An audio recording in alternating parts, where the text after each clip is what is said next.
Hey guys, this is Alyssa Zan for Into Boxing, and I am joined by the happiest coach on the circuit, Mr. Stephen Broughton. How are you doing? Okay, thank you very much. Not as happy as you're making out, but I'm all right. I mean, we started this interview and you just started cackling. Why were you cackling? I don't know. It's just, I don't know. It's interviews. It's just funny. So, we're here at the media day ahead of Saturday night's Shiraz Torres fight nights. You're here with Masood Abdullah ahead of his first 8-rounder on Saturday. How are you feeling as coach? Yeah, good. Pretty confident. First 8-rounder and first time at Super Bantam. So we're choosing to make Super Bantam limit for this fight just to see how easy or difficult it is for him, and that will play a part in whether he stays at that weight going forwards or whether he stays at featherweight. So he looks pretty good at the moment. He feels good. He's not far off the weight already. So I'm good to go. He's good to go. Can't complain. So when I was talking to Masood earlier, he mentioned that he's obviously fought at super feather, super bantam now, and he's seeing Saturday night as an opportunity firstly to do 8 rounds, but also an opportunity to find out if he can hold his power past round 6 at super bantam. Would you say that that's a fair assessment? Yeah, I mean, it's not necessarily, obviously we'll see if he holds his power, but just to see what it does to him conditioning-wise, when you're getting down on weight and you might feel fine for the first few rounds, but it's those later rounds that are going to tell whether it's a good weight for you to be at or not. And yes, we do want to see that. Will the guy last for 6 rounds? I don't know. If he gets him out of there in 2 rounds, then it's essentially told us nothing. So we'll see. We can only wait and see what happens on the night. Hopefully we do get some rounds out of the guy. I mean, he's undefeated. I'm not sure how tested he's been in his career. He looks like he looks okay. He's quite nice technically. He looks like he's got relatively good feet. So we'll see what kind of opposition he provides. But yeah, it is a testing ground, this fight. So until it's over, we can't really tell what we'll get out of it. So say, for example, under the circumstance that Masood gets him out quite early in the fight, would you be then looking to essentially test him again at Super Bantam and see what he's looking like there? Yeah, we will. I'm always in. I'm always in communication with his nutritionist, and she monitors everything in terms of how he's making the weight, if he has little colds or he gets run down, at what stage of weight loss that happens to him. So, and she's in communication. She's already told me if he's getting down to this weight, it is close for him. It is pushing the limit, so he can't keep going down if his fights are close together. So we'll have to see really. If he has a few months between this fight and the next fight, and it depends, whether there's maybe a title or something on the line at Super Bantam, or if it makes sense to go down for the next fight, we'll go down if he's fine with it. If not, he does have the ability to be at feather or probably super feather as well. So he's kind of got a little bit of leeway where we can bounce around the weights. He's very strong at featherweight, and yes, we do want to see if he's strong at super bantam, and this fight hopefully will tell us. But yeah, he's fortunately got that little bit to play with either side, so we'll see how it goes, I guess. So obviously, Masood has spoken a lot about the opposition at Super Bantam and how it's juicy and how that's a really interesting weight division for him. Is there anyone in particular that you have your eyes on in that division for Masood? Not particularly. I don't have anyone who I'm oh, you've got to fight this guy. I think both in the Super Bantam and the featherweight division, there's some really good fights out there. I mean, there's a lot of good prospects coming through in both weights. Super Bantams, obviously you've got guys like Peter McGrail who's coming through, you've got Andrew Kane, you've got Nick Ball who's going to be, I think Nick Ball's fighting a Super Bantam, he might be fighting a feather, who's going to be on the same show, Dennis McCann, all of those types of guys, and it's an interesting division. Even guys like Brad Foster, Baluta, a lot of these guys who've been around and we've sparred. So both the divisions are really interesting, and I think domestically they're interesting. They've got a lot of good fights to be made, so I think it's all the more better for us. There's plenty of opportunity to go out and test him and challenge him, and he wants to progress and he wants to be the best that he can be, and I think that there are the guys there to develop and go through. If you have to go through that domestic level before you move on, and I think there's plenty of people there to test him and give him that opportunity. Can you see him getting a title fight before the end of this year? Hopefully, and we have spoken about that with his management. So we'll see what happens with this next fight, and then I know that both at feather and super bantam, I think the Southern area titles are vacant currently. I'm not sure about the English title. I think somebody's boxing for the English title soon, or has just defended it, so maybe not. But Southern area is definitely vacant, so yeah, I think if we come through this one in good fashion, then there's definitely scope that he could be boxing for a title at either of those weights before the year is out. So obviously as a coach, right, you have a very interesting stable. You've got Masood, who we've just spoken about. You have Newman, who just became 2-0 last Saturday, weekend just gone. Big congratulations to Newman. You have Natty, who's not yet had his professional debut, and you're on the coaching team with Joe Joyce's crew. That's obviously a lot of different weight divisions of boxers.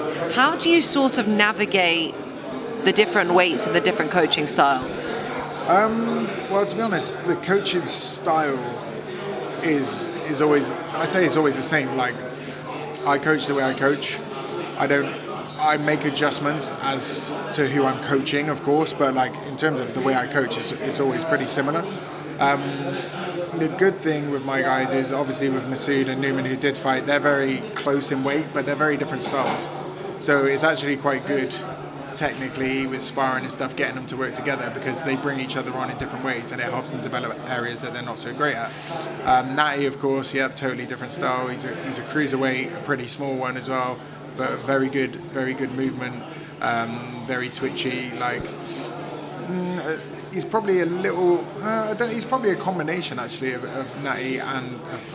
Masood and Newman, because Newman likes to counter punch and Masood likes to be a bit more aggressive, and Natty's kind of like a mix of the two, kind of. But we need to get him out first. We need to get him out and get him going, because he's been training for a long time now, and time is ticking along. He's not a spring chicken. I think he's actually probably, by the time he would have had his debut, he'll be older than Joe Joyce was when he had his debut. So, wow.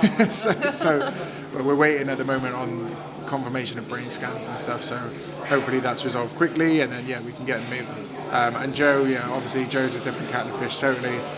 Big heavyweight, totally different style. And I think Joe's a different style to pretty much everybody. There aren't too many people who've got Joe's style. It's a style that's like often criticised, but it's a style that's been effective to now. And he's his own character. He's his own type of fighter. So again, and with Joe, like you said, I train Joe along with Ismail Salas.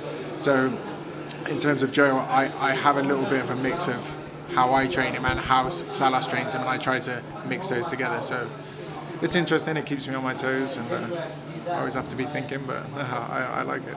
What got you into coaching? Sorry. What got you into coaching? Sorry, did I speak too quickly? What got me into coaching?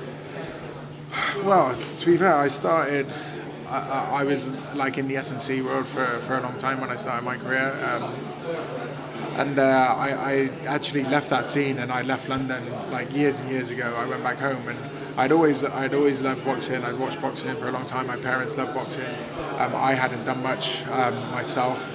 And then when I went home from London, I actually went back to the old amateur club there, and that's where I started. I got involved in the amateurs. I started coaching the amateurs, and I was there for 3 years. And then I was friends with the McGuigans, and they started their own place up back in 2000. Well, they started a little bit before 2014, but they opened their place in 2014 with Carl Frampton leading the way. They signed Conrad Cummings and other guys, and they asked me if I wanted to come back and join them. So that's when I transitioned from amateurs to pros. And I've been in it ever since. So it's a tough game, like boxing, and I think that's for everybody involved, like fighters, coaches, promoters. but it's one of those ones where like it's tough and like it's draining, but it's also enjoyable, and like it's not that I want to walk away, but I think for a lot of people it's one of those things that keeps you drawn in, and there's always something going on. So I love it, and long may it continue. Boxing grips you. I think that's what it is, right? Like as soon as boxing has a hold on you, it's very, very hard to replace. Yeah, I don't know. It's a little bit different, I think, from a lot of other sports. It's probably similar, like with mixed martial arts.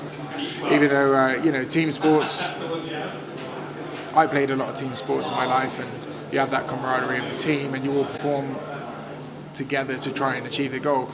It's similar here, but different. Like because I don't have to perform in the way that these guys do. Oh, yeah, sorry, being distracted there. I don't have to necessarily perform in the ring on the night. I mean, obviously, my fighters rely on me to do a job and to give them the information they need.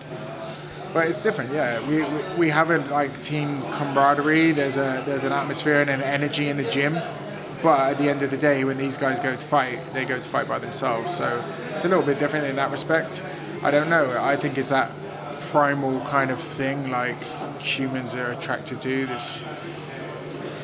Two men standing or women standing and beating each other's brains out. I don't know why. It's something deep within our DNA. I think that draws us to it. And but I think with the fighting sports, it is that element of skill and everything, and being able to try and beat another man or woman, but not just through like it's not just a brute force thing. It's like, can my skills beat your skills at the end of the day? And I don't know. Yeah, it's quite an addictive thing, and people seem to love it, and I love it myself. So in it for the long run.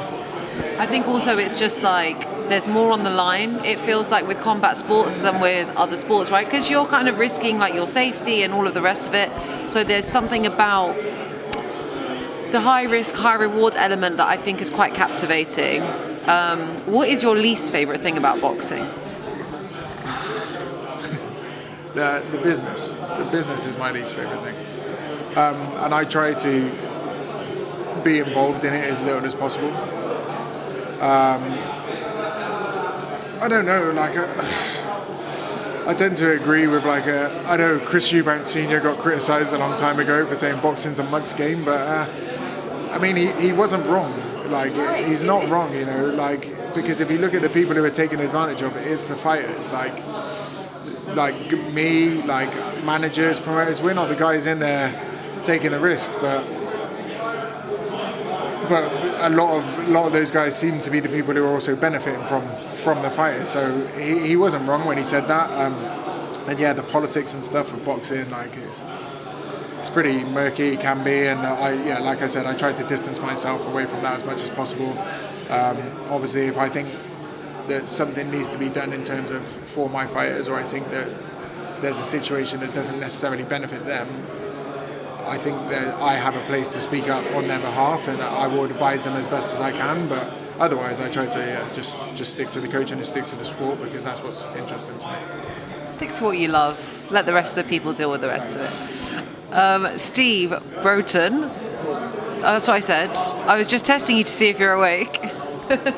Thank you so much for your time. I really appreciate it.